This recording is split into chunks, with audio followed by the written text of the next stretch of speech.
Terima kasih atas kunjungan Anda di Magetan Channel. Jangan lupa subscribe, like, dan share ya. Semoga kesehatan dan keberkahan selalu menyertai Anda. Amin amin amin ya robbal alamin.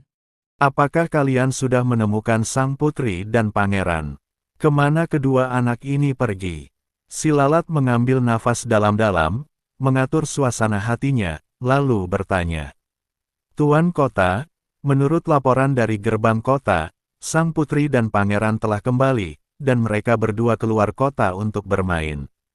Kata sang tetua agung, bajingan, beraninya kau keluar dan bermain di saat kritis seperti ini. Jika kau tertangkap oleh orang-orang kota Flying Tiger, bukankah kita akan berada dalam posisi pasif? Aku akan memberi pelajaran pada kedua orang bodoh ini. Si lalat Gadfly berkata demikian, lalu berdiri dan pergi. Saat ini, Niuli dan Niu Ben ada di ruangan itu. Niuli memarahi saudaranya yang tidak patuh, kalian, ketika ayah datang, aku pasti akan memberimu pelajaran. Kau bersikeras kabur, kau pasti membuat ayahmu marah. Kakak, ayah mau memukulku, kamu harus melindungiku. Niu Ben juga sedikit takut. Namun baru saja ia selesai bicara, lalat pengganggu itu menyerbu masuk, menyambar tanduk di dahi Niu Ben, dan memukul pantatnya. Niu Ben dipukuli begitu keras hingga ia menangis memanggil orang tuanya. Untungnya, Niuli menghentikannya. Ingat, jika kau meninggalkan kota ini, aku akan mematahkan kakimu. Kata si lalat dengan marah. Wah, adikku juga keluar, kenapa kamu tidak memukulnya? Niu Ben menangis sangat sedih. Kamu masih berani mengatakan akan memukulku. Niuli melangkah maju dan memukul Niu Ben lagi.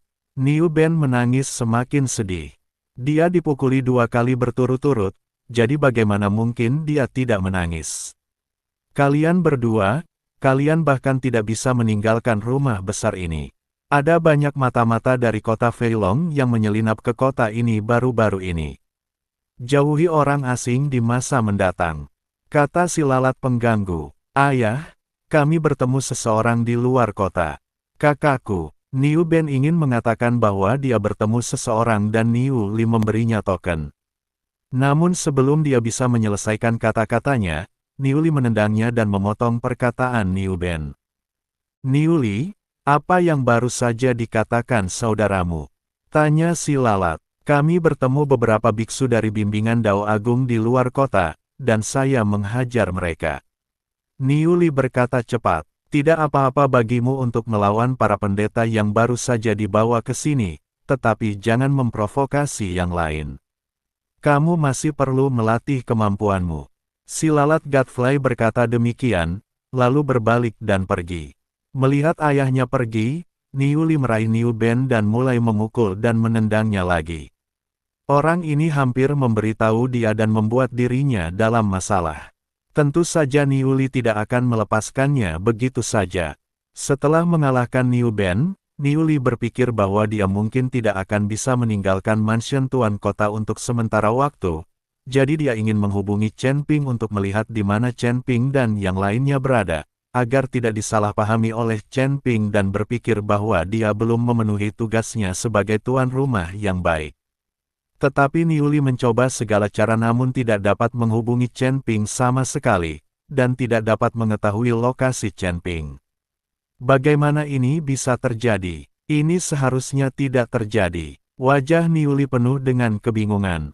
Dia tidak tahu kalau Chen Ping sudah menggadaikan token itu sejak lama, dan token itu disegel, jadi Niu Li tidak bisa menemukannya. Di dalam penginapan, Hu masih berjuang. Saya harus mengatakan, orang ini sangat kuat. Saya juga harus mengatakan bahwa kedua wanita itu sama kuatnya. Saya rasa tidak ada seorang pun yang mau menyerah, jadi pertarungan terus berlanjut. Chen Ping keluar dari menara penekan setan dan menyaksikan langit berangsur-angsur menjadi gelap. Baru pada saat itulah dia menyadari bahwa di dalam menara penekan setan, rasanya waktu sudah lama berlalu, tapi di luar, hanya beberapa jam saja berlalu. Jika masih ada sumber daya tersisa, Chen Ping tidak akan keluar. Menara penindas iblis memang hebat, tapi dari mana kita mendapatkan sumber dayanya? Apa yang paling dikhawatirkan Chen Ping sekarang adalah sumber daya untuk berkultivasi. Mendengarkan suara-suara yang datang dari kamar sebelah, Chen Ping merasa sedikit kepanasan, jadi dia keluar kamar dan berencana untuk berjalan-jalan.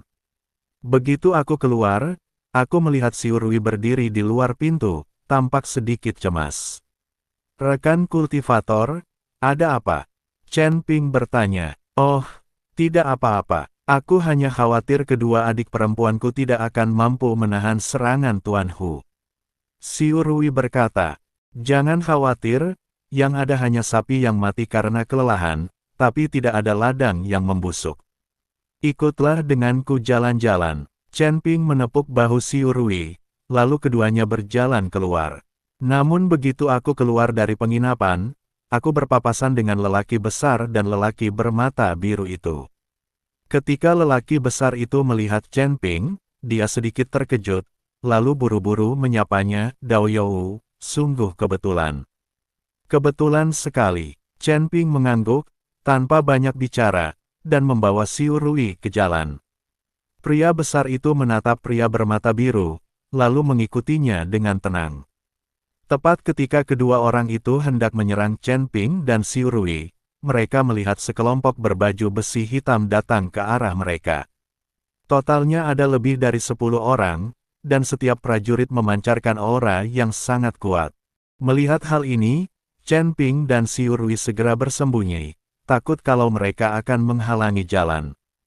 Salah satu prajurit yang diambil secara acak dan dilemparkan ke dunia alam bawah akan menjadi ahli di antara para ahli. Melihat hal itu, si pria besar dan bermata biru langsung mengurungkan niatnya untuk mengambil tindakan. Mereka adalah prajurit dari Rhino City dan mereka sangat kuat.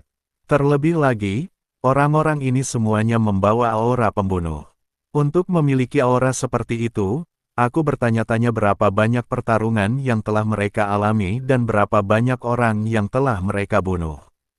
Sial, ini sangat menakutkan, para prajurit ini sangat hebat. Si Urui menatap prajurit yang berjalan mendekat, wajahnya dipenuhi dengan keterkejutan. Itu wajar saja, ini surga. Jika kita mencapai alam yang lebih tinggi di surga, bahkan para penjaga di gerbang mungkin adalah makhluk abadi emas. Chen Ping tersenyum sedikit. Itu benar, aku adalah tokoh legendaris di dunia Wuxu, tapi di sini aku hanya seorang penjaga gerbang. Si Urui tersenyum canggung. Jangan berkecil hati. Selama kita melakukannya secara perlahan, keadaan pasti akan membaik. Chen Ping menepuk bahu si Urui. Chen Ping juga sama. Dia sekarang seperti seorang kaisar di alam surga, yang dapat berbuat apa saja sesuai keinginannya. Tetapi ketika mereka sampai di sini, mereka masih sangat berhati-hati dan akan bersembunyi ketika melihat sekelompok tentara. Saat malam tiba, api besar berkobar di sekitar Rhino City, menerangi seluruh kota seterang siang hari. Jalanan ramai dengan orang, dan terasa seperti kehidupan pasar. Di sebuah lapangan besar, ada panggung setinggi 100 meter, yang di atasnya dua pria sedang bertarung. Ada kerumunan orang di sekitar, bersorak terus-menerus, dan tim tentara menjaga ketertiban. Chen Ping dapat mengetahui sekilas bahwa panggung ini pasti dibuat secara resmi dan tidak mungkin merupakan arena yang dibangun secara pribadi. Chen Ping mengikuti si Urui dan menyelinap melewatinya, tetapi tidak menyadari pria besar dan pria bermata biru yang mengikuti mereka. Kakak, ini buat apa? Setelah Chen Ping masuk, dia menemukan seorang pria paruh baya dan bertanya. Pria paruh baya itu melirik Chen Ping dan berkata, apakah kamu baru saja dibawa ke sini oleh Dao besar? Ya. Chen Ping mengangguk berulang kali. Ini adalah sebuah kompetisi. Jika kamu memenangkan pertandingan, kamu bisa mendapatkan 50 sen. Hanya ada 10 pertandingan dalam sehari. Jika seseorang dapat memainkan ke-10 pertandingan tersebut tanpa kalah, dia bisa mendapatkan hadiah 1000 koin abadi. Dan akan ada kesempatan untuk memasuki mansion Tuan Kota dan bergabung dengan tim tempur Tuan Kota. Pria parubaya itu menjelaskan. Apa-apaan ini? Pukulan dan tendangan, seperti perkelahian antar anak-anak. Xiurui tidak dapat menahan tawa ketika dia melihat dua orang berkelahi di peron. Apa yang kau tahu? Ini adalah kompetisi yang paling jantan. Kau hanya diperbolehkan menggunakan kekuatan tubuhmu. Kau tidak diperbolehkan menggunakan keterampilan atau auramu. Kami, para bismen, menghargai kekuatan. Yang kami perebutkan adalah siapa yang memiliki kekuatan lebih besar dan siapa yang memiliki tubuh lebih kuat. Pria parubaya itu menatap Xiurui dengan ketidakpuasan dan berkata. Ketika Xiurui mendengar ini, dia tersenyum canggung. Lagi pula, dia bukanlah seorang bisman dan tidak mengerti hal-hal ini. Akan tetapi, para bisman memuja kekuatan, dan masing-masing dari mereka mengambil peran yang sangat kuat sebagai contoh.